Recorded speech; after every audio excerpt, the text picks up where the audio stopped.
आला आला आला गाव खेड्यातला वडापाव आला. झेनझी आणि कॉक्रोच जनता पार्टी घेऊन आला. आता या वडापावचं म्हणणं असं आहे की झेनझी आणि कॉक्रोच जनता पार्टी आलेली आहे. फडणवीस सरकारनं सावध राहायला पाहिजे. मराठ्यांचं वाटोळं झालं तर झालं. अबे 10 जागी तोंड मारून आला. बारामतीत जाऊन गू खाल्ला.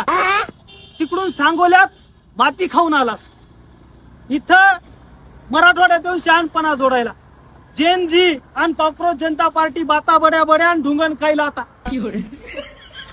सुबर रे. तिकडून तुला काढून दिलं इथं मराठवाड्यामध्ये. मराठवाड्याच्या लोकांचं घ्यायला आला. तोंडात म्हणायलो आणि ते बातमी लावणार एवढंच. त्यानं लिहिलंय हाकेंनी टेबल फोडला, जरांगे आणि लाडांना गाडलं. सुधर बे. यानं टेबलावर थाप जरी मारली तर याची वीट खाली पडल आणि टक्कल चमकल. चुत्यासारख्या बातम्या लावू नका. याने टेबल नाही फोडला, याचा मुळ्यात उठला हे खवताळलंय. सुधर. बातम्या जरा पदशीर लाव.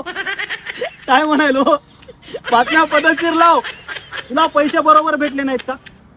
मी शिकवतो तुला. तू ये, मी शिकवतो बातमी कशी लावायची, टायटल कसं लिहायचं, कॅप्शन कसं लिहायचं. पण तू सुधर. अशा बातम्या लावू नको. अशा अबे टकल्याचं वीक खाली पडतो टेबल फुटत असतं. हा टेबल फुटला कवा म्हणू आम्ही? जेव्हा त्या टेबलावर थाप मारली, टेबल फुटायला आणि तू ते कॅमेऱ्यात दाखवशील तेव्हा आम्ही म्हणू आणखीन टेबल फोडा. पण नाही, त्या बातमीत दमच नाही. याची अवकात बी नाही टेबल फोडायची. ती अवकात नाही बातमी द्यायची. तुमच्या जिंदगीवर थू, दोघाच्या बी थू. निघ आराम.